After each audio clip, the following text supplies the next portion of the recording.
نحمده ونصلي على رسوله الكريم فأما بعد أعوذ بالله من الشيطان الرجيم بسم الله الرحمن الرحيم رب اشرح لي صدري ويسر لي أمري واحلل عقدة من لساني يفقهوا قولي واجعل لي وزيرا من أهلي رب زدني علما اللهم فقهنا في الدين اللهم أرنا الحق حقا وارزقنا اتباعه وأرنا الباطل باطلا وارزقنا اجتنابه الحمد لله رب العالمين الرحمن الرحيم مالك يوم الدين إياك نعبد وإياك نستعين اهدنا الصراط المستقيم صراط الذين أنعمت عليهم غير المغضوب عليهم ولا الضالين آمين يا رب العالمين اللهم صل على محمد وعلى آل محمد۔ ایک دفعہ آپ درود ابراہیمی پڑھ لیں اور تکبیر بھی پڑھ لیں ایک دفعہ۔ آج یکم ہے نا اس کی ذی الحجہ کی، تو آج سے تکبیرات شروع ہے۔ ٹھیک ہے جی، ہمارے پاس تھا پارہ نمبر 27 سورہ الرحمن آیت نمبر 46۔ آیت ہے ہمارے پاس وَلِمَنْ خَافَ مَقَامَ رَبِّهِ جَنَّتَانِ، اور جو اپنے رب کے سامنے کھڑا ہونے سے ڈر گیا اس کے لیے دو باغ ہیں۔ جنتان مطلب دو باغ۔ رب کے سامنے کھڑے ہونے سے ڈرنے کا بدلہ جنت میں دو باغ ہیں۔ اس آیت کی یہاں وضاحت کی گئی ہے۔ اللہ تعالیٰ فرماتے ہیں وَلِمَنْ خَافَ مَقَامَ رَبِّهِ جَنَّتَانِ، اور جو اپنے رب کے سامنے کھڑا ہونے سے ڈر گیا اس کے لیے دو باغ ہیں۔ یعنی اس شخص کے لیے جو اپنے رب اور اس کے سامنے کھڑا ہونے سے ڈر گیا، اس نے نواہی کو ترک کر دیا اور جس کام کا اسے حکم دیا گیا اس کی تعمیل کی، دو جنتیں ہیں جن کے برتن، زیورات، عمارتیں اور ان میں موجود تمام چیزیں سونے کی ہوں گی۔ ایک جنت ان کو اس امر کی جزا کے طور پر عطا کی جائے گی کہ انہوں نے منہیات کو ترک کیا، اور دوسری نیکیوں کی جزا ہوگی۔ عبداللہ بن قیس ابو موسیٰ اشعری رضی اللہ تعالیٰ عنہ نے روایت کیا کہ رسول اللہ صلی اللہ علیہ وآلہ وسلم نے فرمایا جنت میں دو باغ ہوں گے جن کے برتن اور تمام دوسری چیزیں چاندی کی ہوں گی، اور دو دوسرے باغ ہوں گے جن کے برتن تمام دوسری چیزیں سونے کے ہوں گے، اور جنت عدن سے جنتیوں کے اپنے رب کے دیدار میں کوئی چیز سوائے کبریائی کی چادر کے جو اس کے منہ پر ہوگی حائل نہ ہوگی۔ سبحان اللہ۔ یہ بخاری کی روایت ہے 4878۔ ایک جنت عدن اور دوسری جنت النعیم، یا ایک بلند اور دوسرا ہے باغ، یہ ایک روحانی اور دوسرا جسمانی باغ ہے۔ یہ ایک مردانہ باغ اور دوسرا زنانہ باغ ہے۔ ایک اطاعت کے بدلہ میں اور دوسرا ترک معصیت کے بدلہ میں ہے۔ یا ایک باغ صحت عقیدہ کے بدلہ میں اور دوسرا نیک عمل کے بدلہ میں۔ دو باغوں کی مفسرین نے یہ سب معنی بیان کیے ہیں، واللہ اعلم۔ رب العزت کا فرمان ہے وَأَمَّا مَنْ خَافَ مَقَامَ رَبِّهِ وَنَهَى النَّفْسَ عَنِ الْهَوَىٰ فَإِنَّ الْجَنَّةَ هِيَ الْمَأْوَىٰ۔ سورہ النازعات آیت نمبر 40 اور 41، جس کا ترجمہ ہے لیکن جو شخص اپنے رب کے سامنے کھڑا ہونے سے ڈر گیا اور جس نے نفس کو بری خواہشات سے روکا تو یقیناً جنت اس کا ٹھکانہ ہوگی۔ ولیمن، اور اس کے لیے جو خوفا ڈرے مقام کھڑا ہونے سے رب ہی اپنے رب کے سامنے جنتان دو باغ ہیں۔ اپنے رب کے سامنے ڈرنے والوں کے لیے دو باغ ہیں۔ انسان ہمیشہ باقی رہنے والی مخلوق ہے۔ اس کی زندگی کا تھوڑا سا حصہ اس دنیا میں گزرتا ہے اور باقی سارا آخرت میں، جو مرنے کے بعد کی زندگی ہوگی۔ یہ دنیا عمل کی جگہ ہے اور آخرت جزا کی۔ آخرت کے لیے ہمیں سب کچھ اسی دنیا میں ہی کرنا ہے۔ اس لحاظ سے یہ وقت، یہ عمر بہت ہی چھوٹی ہے۔ ہر گزرتا لمحہ آخری لمحہ ہے جو کبھی واپس نہیں آئے گا۔ اسی میں کرنا ہے جو کچھ بھی اچھا کرنا ہے، اپنے اندر کی اصلاح، اپنے اخلاق کی اصلاح، اس کا یہی وقت ہے۔ ہمارے اندر خوف اور محبت کے جذبات رکھے گئے ہیں، تاکہ ان کو اپنے رب کے لیے وقف کر دیں، اور جو لوگ ایسا کریں وہی اپنی زندگی میں بہترین انعام پائیں گے۔ رب کا خوف کیا ہے کہ اس کو اس دنیا میں نہ دیکھتے ہوئے بھی اس طرح جئیں جیسے کہ ہم اس کو دیکھ رہے ہیں۔ ہر طرف ہمیں اس کی قدرت کے کرشمے نظر آنے لگیں، دل ہر لمحہ اس کی یاد سے معمور ہو، اس کو اپنے قریب پائیں۔ حقیقی کامیابی یہی ہے کہ اس دنیا میں اس طرح جئیں کہ مرنے کے بعد اللہ کے انعام کے مستحق قرار پائیں۔ وَلِمَنْ خَافَ مَقَامَ رَبِّهِ جَنَّتَانِ، اور اس شخص کے لیے جو اپنے رب کے سامنے کھڑا ہونے سے ڈر گیا دو باغ ہیں، یعنی اس شخص کے لیے جو اپنے کے سامنے قیامت کے دن کھڑا ہونے سے ڈرے، اپنے رب کے سامنے قیامت کے دن کھڑا ہونے سے ڈرتا ہے، اور اس ڈر کی وجہ سے برے کام چھوڑ دے، اور جن کاموں کا اس کو حکم دیا گیا اس نے ان کو کر لیا، ان کی تعمیل کی، تو ایسے شخص کے لیے دو جنتیں ہیں جن کے برتن، زیورات اور عمارتیں اور ان میں موجود تمام چیزیں سونے کی ہوں گی۔ ایک جنت ان کو اس امر کی جزا کے طور پہ عطا کی جائے گی کہ انہوں نے منہیات کو ترک کر دیا، اور دوسری جنت نیکیوں کی جزا ہوگی۔ اللہ تعالیٰ کی نگرانی سے ڈرنا، جب وہ اللہ تعالیٰ کی نگرانی سے ڈرتا ہے تو وہ اچھے کام بھی کرتا ہے، اور جو اللہ کو پسند نہیں ان کاموں کو چھوڑ بھی دیتا ہے۔ یوم یقوم الناس لرب العالمین، جہاں تک اللہ کے سامنے کھڑے ہونے کا تعلق ہے تو ہم سب جانتے ہیں کہ قیامت کے دن ساری مخلوق اپنے رب کے سامنے کھڑی ہوگی۔ اللہ کے سامنے کھڑے ہونے سے ڈرنا کچھ چیزوں کو ہم پر لازم بھی کرتا ہے۔ ان میں سے نمبر 1 ہے اللہ سے ملاقات پر ایمان لانا، نمبر 2 ہے حرام کاموں سے بچنا اور نیک اعمال کرنا۔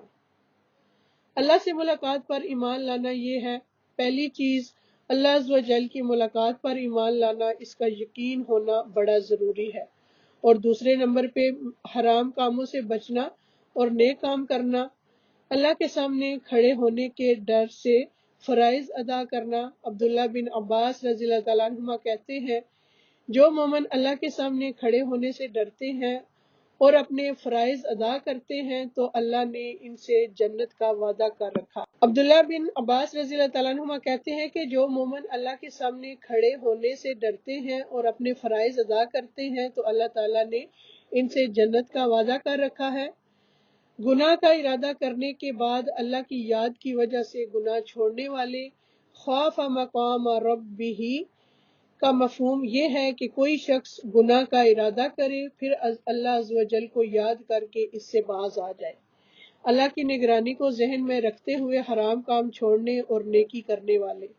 ضحاک کہتے ہیں کہ یہ اس آدمی کے لیے ہے جو تنہائی میں اور ظاہر میں اللہ کی نگرانی کو ذہن میں رکھتا ہے، اور حرام میں جو کچھ سامنے آتا ہے وہ اس کو اللہ کے ڈر سے چھوڑ دیتا ہے، اور وہ جو بھی نیکی کا عمل کرتا ہے اس کو اللہ کی طرف پہنچا دیتا ہے، اور وہ پسند نہیں کرتا کہ اس کے نیک عمل سے کوئی آگاہ ہو، یعنی چھپ کے نیک عمل کرنے والا۔ اللہ کے ڈر سے خواہشات کو ترک کرنے والے۔ سورہ النازعات آیت نمبر 40 اور 41 جو ہم نے پہلے بھی پڑھی تھی، ترجمہ ہے اس کا، اور رہا وہ جو اپنے رب کے سامنے کھڑا ہونے سے ڈر گیا اور اس نے نفس کو خواہش سے روک لیا تو بے شک جنت ہی اس کا ٹھکانہ ہے۔ یہ اسی وقت ہو سکتا ہے کہ انسان کے دل میں یقین ہو کہ مجھے ایک دن رب کو جا کر ملنا ہے اور اس کے سامنے کھڑا ہونا ہے۔ مومن کا دن رات اللہ کے سامنے کھڑے ہونے سے ڈرنا۔ قتادہ کہتے ہیں کہ بے شک مومن اس مقام میں اللہ کے سامنے کھڑے ہونے سے ڈرتے ہیں اور وہ اللہ کے لیے عمل کرتے ہیں اور دن رات اس پر قائم رہتے ہیں۔ اس کے علاوہ مومن کا اپنے اعمال کی عدم قبولیت کا خوف۔ حسن بصری کہتے ہیں کہ انہوں نے اللہ کی اطاعت کی اور اس میں خوب محنت کی، اور وہ ڈرتے رہے کہ کہیں ان کے اعمال رد نہ کر دیے جائیں۔ مومن احسان اور خشیت جمع کرتا ہے اور منافق بدعملی اور بے خوفی جمع کرتا ہے۔ مومن کا اپنے گناہوں سے ڈرنا۔ عبداللہ بن مسعود رضی اللہ تعالیٰ عنہ کہتے ہیں کہ مومن اپنے گناہوں کو ایسے سمجھتا ہے کہ وہ ایک پہاڑ کے دامن میں بیٹھا ہے کہ کہیں پہاڑ اس پر گر نہ جائے، اور فاجر اپنے گناہوں کو ایسے سمجھتا ہے کہ ناک پر مکھی بیٹھی اور اس نے ہاتھ سے اڑا دی۔ مومن کا خوف جنت میں پہنچ کر ختم ہونا۔ معاذ بن جبل کہتے ہیں کہ مومن کا خوف اس وقت تک سکون نہیں پائے گا جب تک وہ جہنم کے پل کو اپنے پیچھے نہیں چھوڑ دے گا۔ گناہ کا مرتکب بھی اگر اللہ سے ڈر جائے تو اس کے لیے بھی خوشخبری ہے۔ 2 چاندی کے اور 2 سونے کے باغ۔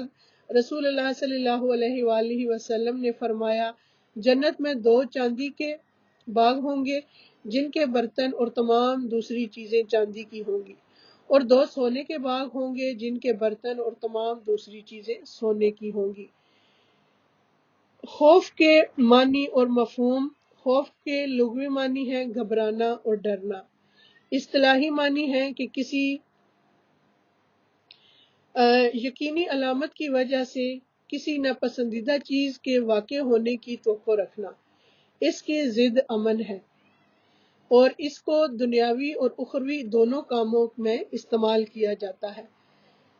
جرجانی کا کہنا ہے کہ خوف سے مراد کسی ناپسندیدہ چیز کے واقع ہونے کی توقع رکھنا ہے، اور ایک قول ہے کہ خوف والی چیز کو یاد کرنے سے دل کا بے چین ہو جانا اور حرکت کرنا، اور ایک قول یہ بھی ہے کہ دل کا اس بات سے ڈر جانا کہ کہیں اس کو ناپسندیدہ چیز پہنچ نہ جائے اور پسندیدہ چیز چلی نہ جائے۔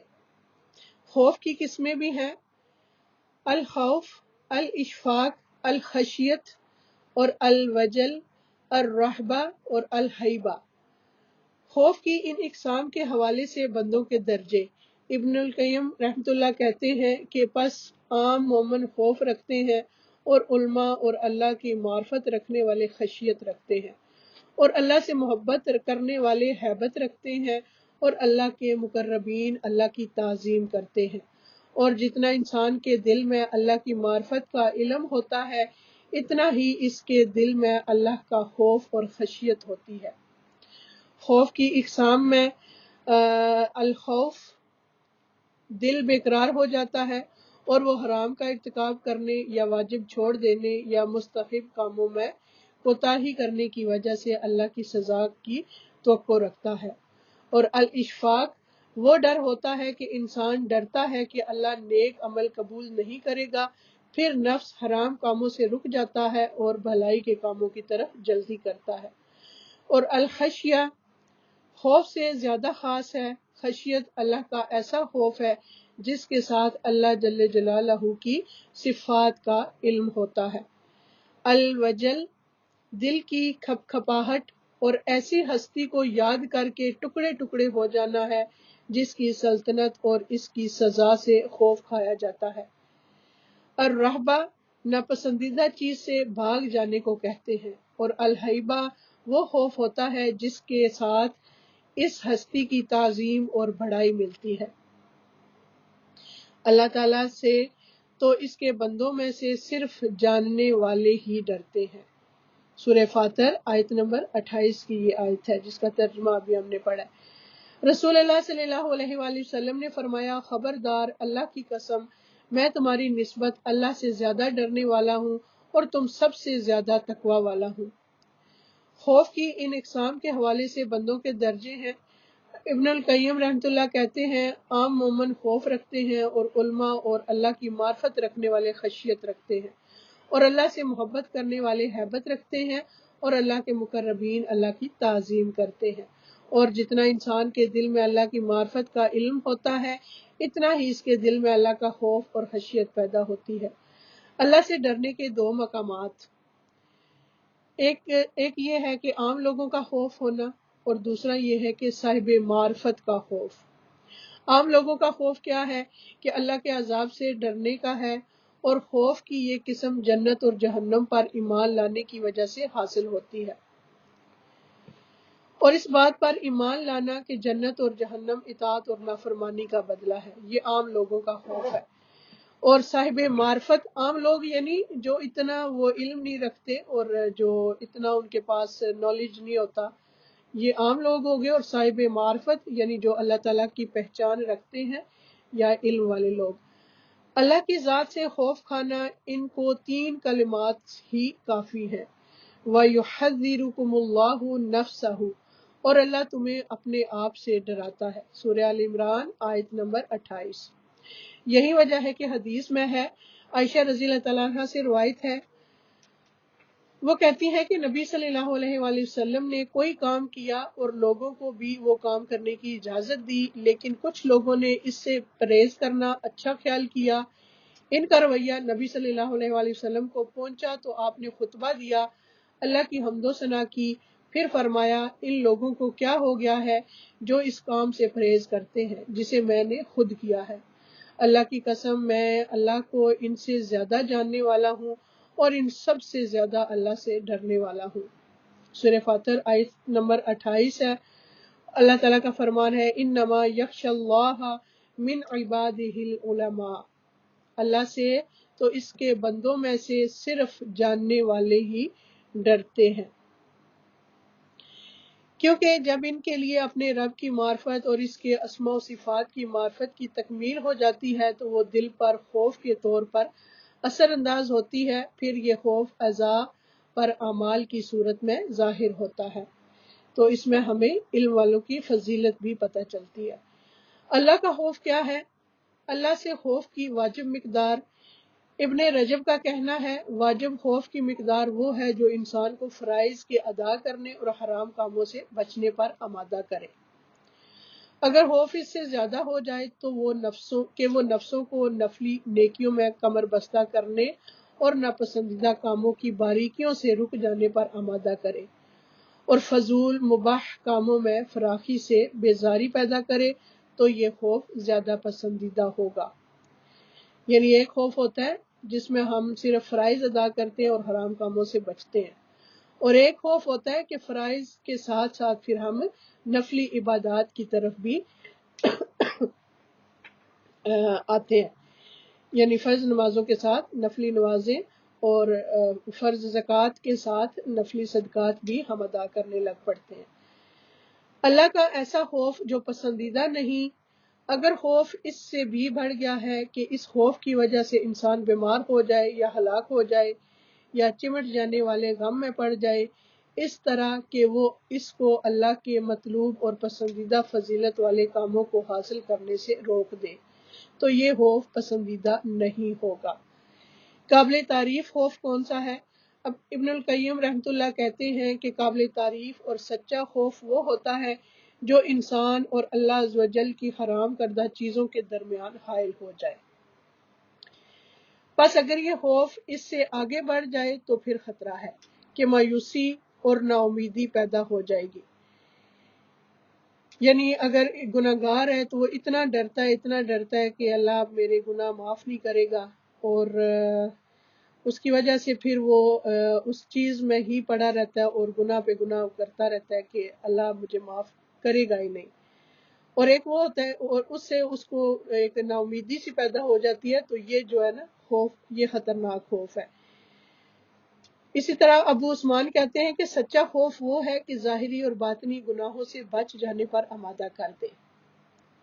طبعی خوف پر ملامت نہیں، طبعی خوف پر بندے کو ملامت نہیں کی جاتی، بشرطے کہ یہ خوف واجب کو ترک کرنے یا کسی حرام فعل کے ارتکاب کی طرف نہ لے جائے، اور اگر وہ خوف بلا وجہ ہو یا اس کی وجہ کمزور ہو، جیسا کہ کوئی اندھیرے سے ڈرتا ہو یا اس خوف کا سبب کوئی وہم ہو، تو یہ خوف قابل مذمت ہے۔ اللہ سے ڈرنے کا معیار کیا ہے؟ حدیث میں آتا ہے، نبی پاک صلی اللہ علیہ وآلہ وسلم نے فرمایا، تم اللہ سے اس طرح ڈرو کہ گویا تم اللہ کو دیکھ رہے ہو۔ اگر یہ مرتبہ حاصل نہ ہو تو کم از کم اتنا یقین رکھو کہ اللہ تم کو دیکھ رہا ہے۔ یہ مسلم کی روایت ہے 108۔ خوف کے ساتھ محبت کا بھی ہونا۔ مومن کے دل میں جتنا اللہ کا ڈر ہو اتنی ہی اس سے اچھی امید بھی ہونی چاہیے، جبکہ اللہ کی محبت سب سے زیادہ ہونی چاہیے۔ محبت توحید کی شرائط میں سے ایک شرط ہے۔ سورہ البقرہ آیت نمبر 165 میں ہے، والذین آمنوا اشد حبا للہ، ایمان والے سب سے زیادہ اللہ ہی سے محبت رکھتے ہیں۔ اس کے علاوہ خوف کے ساتھ امید کا ہونا سورہ الاسراء آیت نمبر 57 میں ہے۔ ترجمہ ہے، جنہیں یہ لوگ پکارتے ہیں وہ تو خود اپنے رب کی طرف وسیلہ تلاش کرتے ہیں کہ کوئی اس سے قریب تر ہو جائے، وہ اس کی رحمت کے امیدوار رہتے ہیں اور اس کے عذاب سے ڈرتے ہیں، بلا شبہ آپ کے رب کا عذاب ڈرنے کی چیز ہے۔ خوف کے ساتھ رغبت کا بھی ہونا سورہ انبیاء آیت نمبر 90 میں ہے، بے شک وہ نیکیوں میں جلدی کرتے تھے اور ہمیں رغبت اور خوف سے پکارتے تھے اور وہ ہمارے ہی لیے عاجزی کرنے والے تھے۔ خوف کے ساتھ مٹھاس اور اطمینان کا ہونا سورہ الاعراف آیت نمبر 56 میں ہے، اسے خوف اور طمع سے پکارو، بے شک اللہ کی رحمت نیکی کرنے والوں کے قریب ہے۔ یعنی مومن کے خوف میں مٹھاس اور اطمینان اور کسی کے ہونے کا احساس ہوتا ہے۔ اللہ تعالیٰ کا خوف اللہ کے قریب کرتا ہے۔ اللہ عز و جل کا خوف باعث خوشی ہے کیونکہ آپ اپنے خالق سے ڈرتے ہیں۔ یہ خوف عزت کا باعث ہے اور یہ آپ کو اللہ سے جوڑ دے گا۔ انسان اللہ کی طرف پلٹ آتا ہے۔ اللہ سے ڈرنے کی اہمیت اور فضیلت کیا ہے کہ اللہ کے خوف کا وجوب، اللہ کا خوف واجب ہے۔ یہ راستے کی منزلوں میں سب سے بڑی منزل ہے اور دل کے لیے بہت زیادہ مفید ہے۔ یہ ہر چیز پر فرض ہے، جیسا کہ ابن قیم کہتے ہیں کہ اللہ سے ڈرنا واجب ہے اور جو نہیں ڈرتا وہ گناہگار ہے۔ صرف اللہ سے ڈرنے کا حکم وَإِيَّايَ فَارْهَبُونَ سورہ البقرہ آیت نمبر 40 میں آتا ہے، اور صرف مجھ ہی سے پس ڈرو۔ لوگوں کے بجائے اللہ سے ڈرنا فَلَا تَخْشَوُا النَّاسَ وَاخْشَوْنِی سورہ المائدہ آیت نمبر 44 میں ہے، تو تم لوگوں سے نہ ڈرو اور مجھ سے ڈرو۔ غیر اللہ سے خوف کھانا حرام ہے۔ کبھی خوف حرام ہوتا ہے جیسا کہ غیر اللہ سے اس طرح ڈرنا جیسا کہ اللہ سے ڈرا جاتا ہے، یا اس سے بھی زیادہ ڈرنا۔ یہ اللہ کے ساتھ شرک ہے۔ یہ ایسے ہی ہے جیسا کہ غیر اللہ سے اس طرح محبت کرنا جس طرح اللہ سے محبت کی جاتی ہے یا اس سے بھی بڑھ کر۔ اللہ عز و جل کا اولین اور آخرین کو تاکیدی حکم سورہ النساء آیت نمبر 131 میں ہے، اور بلا شبہ یقیناً ہم نے ان لوگوں کو جنہیں تم سے پہلے کتاب دی گئی اور تمہیں بھی تاکیدی حکم دیا ہے کہ اللہ کا تقوی اختیار کرو۔ اللہ کا اپنی ذات سے لوگوں کو ڈرانا سورہ الزمر آیت نمبر 16 میں ہے، ان کے لیے ان کے اوپر سے آگ کے سائبان ہوں گے اور ان کے نیچے سے بھی سائبان ہوں گے۔ یہ ہے وہ جس سے اللہ اپنے بندوں کو ڈراتا ہے، اے میرے بندوں پس تم مجھ سے ڈرو۔ ابن کثیر کہتے ہیں کہ اللہ اس جہان کی خبریں اس لیے بیان فرماتا ہے تاکہ اس سے اپنے بندوں کو ڈرائے تاکہ وہ حرام اور گناہ کے کاموں سے باز آ جائے۔ یا عبادی فتقونی یعنی میری گرفت، میری سزا اور میرے عذاب سے ڈرتے رہو۔ اللہ تعالیٰ کا اپنے بندوں کو ڈرانے کے لیے نشانیاں بھیجنا۔ ابو موسیٰ رضی اللہ تعالیٰ عنہ سے روایت ہے، وہ کہتے ہیں کہ نبی صلی اللہ علیہ وآلہ وسلم کے زمانے میں سورج کو گرہن لگ گیا تو آپ صلی اللہ علیہ وآلہ وسلم تیزی سے اٹھے۔ آپ صلی اللہ علیہ وآلہ وسلم کو خوف لاحق ہوا کہ مبادا قیامت آ گئی، یہاں تک کہ آپ صلی اللہ علیہ وآلہ وسلم مسجد میں تشریف لے آئے اور آپ صلی اللہ علیہ وآلہ وسلم کھڑے ہوئے بہت طویل قیام، رکوع اور سجدے کے ساتھ نماز پڑھتے رہے۔ میں نے کبھی آپ کو صلی اللہ علیہ وآلہ وسلم کو نہیں دیکھا تھا کہ کسی نماز میں آپ نے ایسا کیا ہو۔ پھر آپ صلی اللہ علیہ وآلہ وسلم نے فرمایا، بے شک یہی نشانیاں ہیں جو اللہ بھیجتا ہے، یہ کسی کی موت یا کسی کی زندگی کی بنا پر نہیں ہوتی، بلکہ اللہ ان کو بھیجتا ہے تاکہ ان کے ذریعے سے اپنے بندوں کو قیامت سے خوف دلائے۔ صحیح مسلم کی یہ روایت ہے 2156۔ اچھا، سورج گرہن کے حوالے سے نا کافی زیادہ جو ہے نا وہ تہمات گھڑی گئی ہیں۔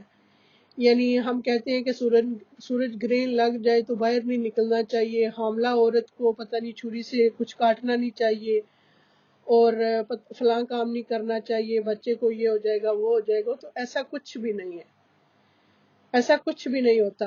یہ صرف اللہ تعالیٰ کا ڈراوا ہوتا ہے کہ ایک یاد دہانی ہوتی ہے کہ اللہ تعالیٰ کی طرف آؤ۔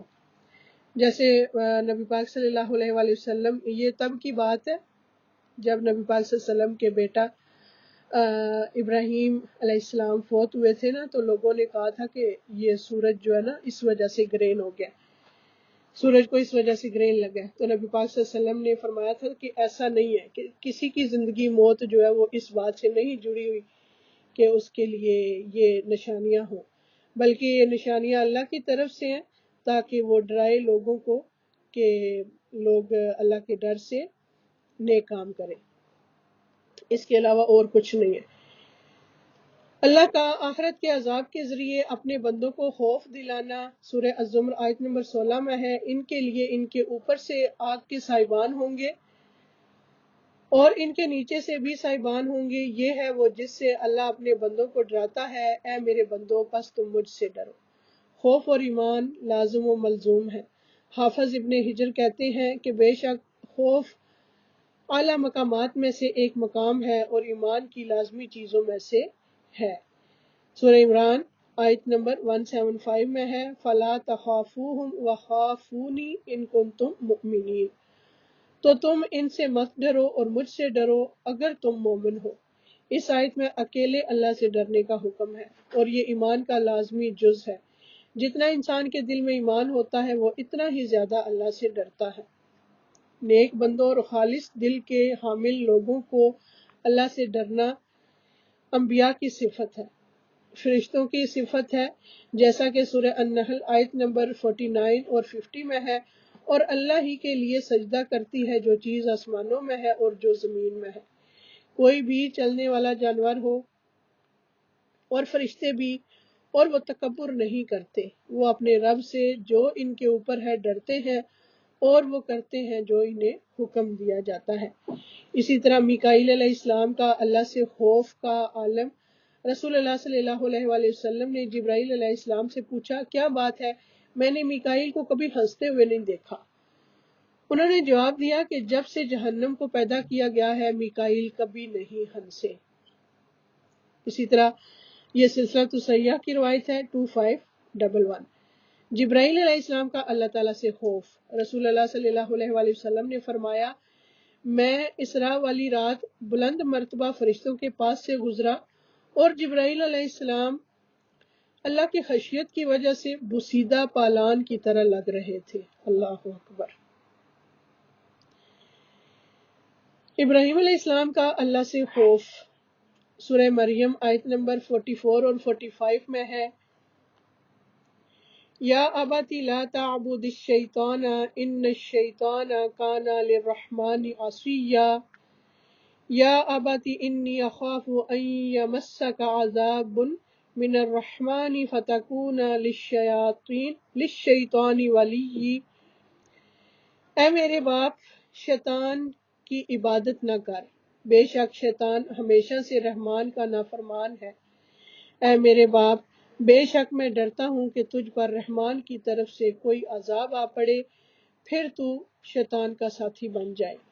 اسی طرح نوح علیہ السلام کا اللہ سے خوف کھانا سورہ الاعراف آیت نمبر 59 میں ہے، بلا شبہ یقیناً ہم نے نوح کو اس کی قوم کی طرف بھیجا تو اس نے کہا، اے میری قوم اللہ کی عبادت کرو، اس کے سوا تمہارا کوئی معبود نہیں، بے شک میں تم پر ایک بہت بڑے دن کے عذاب سے ڈرتا ہوں۔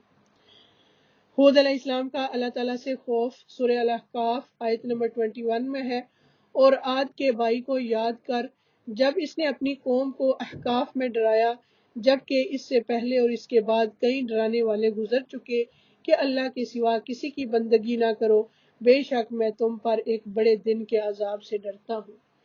شعیب علیہ السلام کا اللہ سے خوف سورہ ہود آیت نمبر 84 میں ہے، اور مدین کی طرف ان کے بھائی شعیب کو بھیجا، اس نے کہا، اے میری قوم اللہ کی عبادت کرو، اس کے سوا تمہارا کوئی معبود نہیں، اور ماپ اور تول کم نہ کرو، بے شک میں تمہیں اچھی حالت میں دیکھتا ہوں اور بے شک میں تم پر ایک گھیر لینے والے دن کے عذاب سے ڈرتا ہوں۔ نبی پاک صلی اللہ علیہ وآلہ وسلم کا اللہ سے خوف سورہ الزمر آیت نمبر 13 میں ہے، کہہ دو بے شک میں ایک بہت بڑے دن کے عذاب سے ڈرتا ہوں اگر میں اپنے رب کی نافرمانی کروں۔ عائشہ رضی اللہ تعالیٰ عنہا نے روایت کیا، وہ کہتی ہیں کہ میں نے رسول اللہ صلی اللہ علیہ وآلہ وسلم کو کبھی اس طرح کھل کر ہنستے نہیں دیکھا کہ آپ کے حلق نظر آ جائے، بلکہ آپ تبسم فرمایا کرتے تھے، اور جب بھی آپ بادل یا ہوا دیکھتے تو خوف آپ کے چہرہ مبارک سے پہچان لیا جاتا۔ تو میں نے آپ صلی اللہ علیہ وآلہ وسلم سے عرض کیا کہ یا رسول اللہ، جب لوگ بادل دیکھتے ہیں تو خوش ہوتے ہیں، یہ امید رکھتے ہوئے کہ اس سے بارش برسے گی، لیکن میں آپ کو دیکھتی ہوں کہ آپ بادل دیکھتے ہی تو ناگواری کا اثر آپ کے چہرہ سے پہچانا جاتا ہے۔ تو آپ صلی اللہ علیہ وآلہ وسلم نے فرمایا، اے عائشہ، مجھے یہ چیز بے خوف نہیں کرتی کہ اس میں عذاب نہ ہو۔ ایک قوم ہوا کے ساتھ عذاب دی گئی تھی، انہوں نے جب عذاب دیکھا تو بولے کہ یہ تو بادل ہے جو ہم پر برسے گا۔ یہ سنن نبی داؤد کی روایت ہے 3100۔ متقین کی صفت کیا ہے؟ وہ ہے سورہ انبیاء آیت نمبر 48 اور 49 میں پتہ چلتی ہے یہ بات۔ اور بلا شبہ یقیناً ہم نے موسیٰ اور ہارون کو خوب فرق کر دینے والی چیز اور روشنی اور نصیحت عطا کی۔ متقی لوگوں کے لیے وہ لوگ جو بن دیکھے اپنے رب سے ڈرتے ہیں اور وہ قیامت سے ڈرنے والے ہیں۔ یہ ہے متقی لوگوں کی صفت جو اس آیت میں بتائی گئی ہے کہ رب سے ڈرتے ہیں اور قیامت کے دن سے ڈرتے ہیں۔ مخلوق کو پیدا کرنے کا مقصد، ابن رجب کہتے ہیں، اللہ کی قسم، اللہ نے مخلوق کو اس لیے پیدا کیا ہے تاکہ وہ اس کی معرفت حاصل کریں اور اس کی عبادت کریں اور اس سے ڈریں، اور اللہ نے اپنی عظمت اور بڑائی پر دلائل مقرر کر دیے ہیں تاکہ لوگ اس سے ڈریں اور اس کی تعظیم کرتے ہوئے اس کا خوف کریں۔ اور ان کے لیے اللہ نے اپنے عذاب کی شدت اور اپنی سزا کے مقام کو بیان کیا ہے جو اللہ نے نافرمانی کرنے والے لوگوں کے لیے تیار کر رکھا ہے تاکہ وہ اس سخت عذاب والے گھر سے نیک اعمال کی وجہ سے بچ جائیں۔ رسولوں کے بھیجے جانے کا مقصد، الانذار اور التبشیر۔ الانذار ایسی چیز کی خبر دینے کو کہتے ہیں جس میں خوفزدہ کیا جاتا ہو، اور التبشیر ایسی چیز کی خبر دینا ہے جس میں خوشی ہوتی ہو۔ اللہ کا قرب پانے کے لیے ضروری ہے کہ انسان اللہ سے ڈرے۔ سورہ حجرات آیت نمبر 13 میں ہے، اِنَّ أَكْرَمَكُمْ عِندَ اللَّهِ أَتْقَاكُمْ۔ اللہ کے نزدیک سب سے زیادہ قابل عزت وہی ہے جو تم میں سب سے زیادہ ڈرنے والا ہے۔ مقرب لوگوں میں خوف کی شدت ہوتی ہے۔ اللہ کی خوف کی مثال امام ابن قیم رحمۃ اللہ کی کتاب مدارج السالکین میں ہے کہ اللہ عز و جل کی طرف سفر کرنے والے دل کی مثال ایسے ہے جیسا کہ کوئی پرندہ ہو۔ اللہ کی محبت اس کا سر ہے اور اللہ کا خوف اور اس کی رحمت کی امید اس کے دونوں پر ہے۔ پس سر اور دونوں پر سلامت ہوں گے تو پرندے کی اڑان بھی عمدہ ہوگی، اور اگر سر کاٹ دیا جائے تو پرندہ مر جائے گا، اور اگر اس کے بازو کھولے جائیں تو وہ ہر شکاری اور توڑ پھوڑ کرنے والے کا نشانہ بن جائے گا۔ سلف صالحین کا اللہ سے خوف کھانا، جنت سے محروم رہ جانے کا خوف۔ عمر رضی اللہ تعالیٰ عنہ کہتے ہیں کہ اگر کوئی آسمان سے اعلان کرنے والا اعلان کرے کہ اے اللہ تم سب لوگ جنت میں جا رہے ہو اور صرف ایک آدمی نہیں جائے گا، تو مجھے ڈر ہوگا کہ کہیں وہ آدمی میں ہی نہ ہوں۔ اللہ کی رحمت نہ ملنے کا خوف۔ ابن عمر رضی اللہ تعالیٰ عنہما کہتے ہیں کہ عمر رضی اللہ تعالیٰ عنہ کا سر اس بیماری میں میری ران پر تھا جس بیماری میں وہ فوت ہوئے، تو انہوں نے مجھے کہا میرا سر نیچے رکھ دو، تو میں نے ان کا سر زمین پر رکھ دیا۔ پھر انہوں نے کہا اگر اللہ مجھ پر رحم نہ کرے تو میرے اور میری ماں کے لیے بربادی ہو۔ اللہ اکبر۔ اللہ کے خوف کے فائدے کیا ہیں؟ اللہ کے خوف سے کامیابی ملتی ہے، نجات ملتی ہے، اللہ کے ڈر کی وجہ سے گناہ چھوڑنے پر نیکی کا اجر ہے، اللہ کے خوف سے بہنے والے آنسو کی فضیلت ہے، زمین پر اقتدار ملتا ہے۔ اللہ سے ڈرنے کی مناسبت سے مخلوق کا بھی اس بندے سے ڈرنا خوف گناہوں کی معافی کا ذریعہ ہے، مغفرت اور اجر کبیر کا باعث، قیامت کے دن امن کا باعث، حساب کے دن جنت کا باعث، عرش کا سایہ ملے گا، جنت اور اللہ کی رضا ملتی ہے۔ نجات ملنا، رسول اللہ صلی اللہ علیہ وآلہ وسلم نے فرمایا 3 چیزیں نجات دینے والی ہیں، جن میں سے ایک چھپے اور ظاہر اللہ کی خشیت ہے، اللہ کے خوف سے بہنے والے آنسو کی فضیلت ہے۔ نبی صلی اللہ علیہ وآلہ وسلم نے فرمایا اللہ کے نزدیک 2 قطروں اور 2 نشانوں سے زیادہ کوئی چیز محبوب نہیں، ایک وہ قطرہ جو اللہ کے خوف سے آنسو بن کر نکلے، اور دوسرا وہ خون کا قطرہ جو اللہ کی راہ میں بہے۔ اللہ سے ڈرنے کی مناسبت سے مخلوق کا بھی اس بندے سے ڈرنا۔ یحییٰ بن معاذ کہتے ہیں کہ جس قدر آپ اللہ سے محبت کرتے ہیں اتنا ہی مخلوق آپ سے محبت کرتی ہے، اور جتنا آپ اللہ سے ڈرتے ہیں مخلوق بھی آپ سے اتنا ہی ڈرتی ہے، اور جتنا آپ اللہ کی ذات میں مصروف رہتے ہیں اتنا ہی مخلوق آپ کے کام میں مصروف رہتی ہے۔ اللہ اکبر۔ خوف گناہوں کی معافی کا ذریعہ ہے۔ عبداللہ بن عباس رضی اللہ تعالیٰ عنہ سے مروی ہے کہ ایک شخص تھا جس نے توحید کے علاوہ کبھی کوئی نیک عمل نہیں کیا تھا۔ جب اس کی موت کا وقت قریب آیا تو اس نے اپنے اہل خانہ سے کہا کہ جب میں مر جاؤں تو مجھے پکڑنا اور مجھے جلا دینا، حتیٰ کہ جب میں جل کر کوئلہ بن جاؤں پھر مجھے پیسنا، پھر جس دن تیز ہوا چل رہی ہو مجھے سمندر میں بہا دینا۔ اس کے اہل خانہ نے اس کے ساتھ ایسا ہی کیا، لیکن وہ پھر بھی اللہ کے قبضے میں تھا۔ اللہ عز و جل نے اس سے پوچھا کہ تجھے اس کام پر کس چیز نے مجبور کیا؟ اس نے عرض کیا کہ آپ کے خوف نے۔ اس پر اللہ تعالیٰ نے اس کی بخشش فرما دی۔ مغفرت اور اجر کبیر کا باعث، جو لوگ سورہ ملک آیت نمبر 12 میں ہے، یقیناً جو لوگ اپنے رب سے بغیر دیکھے ڈرتے ہیں ان کے لیے بڑی بخشش اور بڑا اجر ہے۔ عرش کا سایہ ملنا، نبی کریم صلی اللہ علیہ وآلہ وسلم نے فرمایا 7 طرح کے لوگ وہ ہیں جنہیں اللہ تعالیٰ اپنے سائے میں پناہ دے گا۔ ان میں سے ایک وہ شخص بھی ہے جس نے اللہ کو یاد کیا تو اس کی آنکھیں بہہ پڑی۔ جنت اور اللہ کی رضامندی، سورہ البینہ آیت نمبر 7 اور 8 میں ہے، بے شک وہ لوگ جو ایمان لائے اور انہوں نے نیک عمل کیے وہی مخلوق میں سب سے بہترین ہے، ان کا بدلہ ان کے رب کے ہاں ہمیشہ رہنے کے باغات ہیں جن کے نیچے سے نہریں بہتی ہیں، وہ ان میں ہمیشہ رہنے والے ہیں ہمیشہ۔ اللہ ان سے راضی ہو گیا اور وہ اس سے راضی ہو گئے، یہ اس شخص کے لیے ہے جو اپنے رب سے ڈر گیا۔ اللہ تعالیٰ سے خوف کی قوت اور نتائج، اللہ کا حکم ماننا آسان بناتا ہے، نیک اعمال میں سبقت کا جذبہ پیدا کرتا ہے، خوف کے نتیجے میں نیک اعمال سرزد ہوتے ہیں، اللہ کی اطاعت کے کام کرواتا ہے، فرائض کی پابندی کرواتا ہے، اللہ کا خوف لوگوں کی خدمت کرواتا ہے، خوف کے نتیجے میں قرآن کا اثر قبول ہوتا ہے، یہ اعضاء کو حدود میں رکھتا ہے، خوف کی وجہ سے حق بات کہنے کی توفیق ملتی ہے، اللہ کی نافرمانی سے بچاتا ہے، یہ گناہوں کو آپ کے نزدیک ناپسندیدہ کر دے گا، غلط فعل سے انسان کو بچاتا ہے، ظلم سے روکتا ہے، کان اللہ کی نافرمانی کی آوازیں سننے سے بچتے ہیں، آنکھیں محارم کو دیکھنے سے بچتی ہیں، ہاتھ سلامتی دینے والے بنتے ہیں، قدم اللہ کے راستے میں اٹھتے ہیں، خوف برائی کا حکم دینے والے نفس کا علاج ہے، خواہش نفس سے روکتا ہے، خواہشات پر غالب آنے کی طاقت دیتا ہے، گناہوں کی لذت ختم کر دیتا ہے۔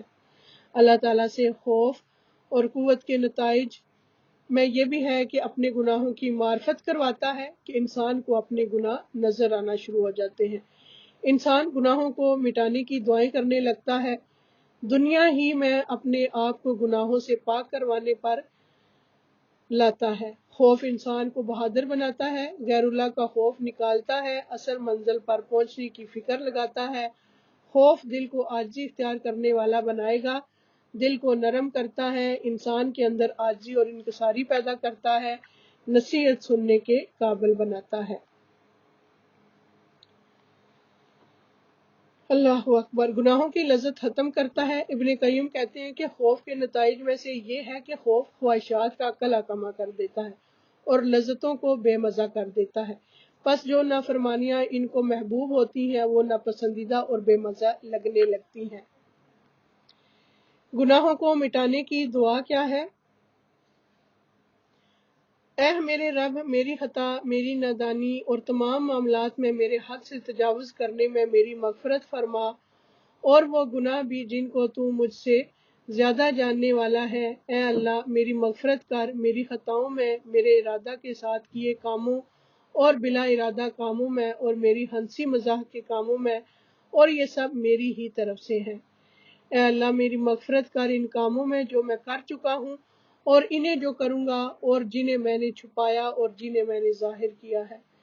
تو سب سے پہلے ہے اور تو ہی سب کے بعد ہے، اور تو ہر چیز پر خوب قدرت رکھنے والا ہے۔ بے شک اصل منزل پر پہنچنے کی فکر لگانا۔ نبی صلی اللہ علیہ وآلہ وسلم نے فرمایا، جو ڈر گیا وہ اول رات چل پڑا، اور جو اول رات چل پڑا وہ منزل پر پہنچ گیا۔ سن لو کہ اللہ کا سودا بڑا مہنگا ہے، سن لو کہ اللہ کا سودا جنت ہے۔ انسان کو باادب بناتا ہے۔ ابن جوزی رحم اللہ کہتے ہیں کہ جو معبود برحق کی عظمت کو معلوم کر لیتا ہے، اس کا خوف بڑھ جاتا ہے، اور جو اپنے رب کی ناراضگیوں سے ڈرتا ہے، اس کے اعمال اچھے ہو جاتے ہیں۔ پس خوف بیکار ہو جانے کی بیماری کو باہر نکال دیتا ہے اور اس کو شفا دیتا ہے، اور مومن کو خوف ہی باادب بناتا ہے، اور اس کے لیے یہی کافی ہوتا ہے۔ حسن بصری کہتے ہیں کہ میں کچھ لوگوں کے ساتھ رہا ہوں، جتنا تم اپنی برائیوں پر عذاب دیے جانے سے ڈرتے ہو، وہ اس سے زیادہ اپنی نیکیوں کے رد ہو جانے سے ڈرتے تھے۔ اللہ اکبر۔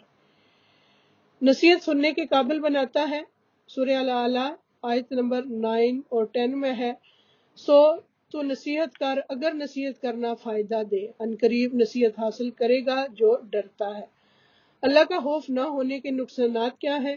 کہ دل کا بگاڑ، گناہوں پر جرأت ہونا، اللہ کے عذاب کو دعوت دینا، بڑی بڑی باتیں کرنا، نصیحت قبول نہ کرنا، دین کھیل تماشا بن جانا، اور دنیا میں انتہائی منہمک ہو جانا۔ اللہ کا خوف پیدا کرنے والے اسباب کون کون سے ہیں؟ کہ اللہ کے خوف کے حصول کا کیا طریقہ ہے؟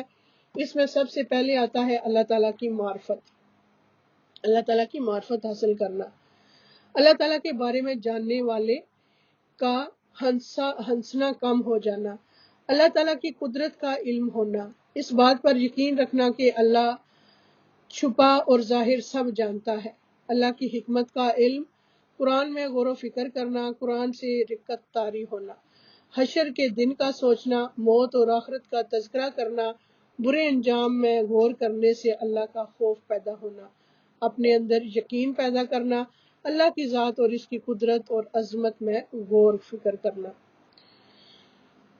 اللہ تعالیٰ کی معرفت۔ نبی صلی اللہ علیہ وآلہ وسلم نے فرمایا، پس اللہ کی قسم میں اللہ کو ان سب سے زیادہ جانتا ہوں اور ان سب سے زیادہ اللہ سے ڈرنے والا ہوں۔ احمد بن عاصم انطا کہتے ہیں، جو اللہ کے بارے میں جتنی معرفت زیادہ رکھتا ہے وہ اللہ سے اتنا زیادہ ڈرتا ہے۔ اپنے اندر یقین پیدا کرنا کہ اگر یقین کا تھوڑا سا حصہ بھی دل میں داخل ہو جائے تو وہ دل کو نور سے بھر دیتا ہے، اور اس سے ہر شک کو دور کر دیتا ہے، اور اس یقین کی وجہ سے انسان کا دل اللہ کے شکر سے اور اللہ کے خوف سے بھر جاتا ہے۔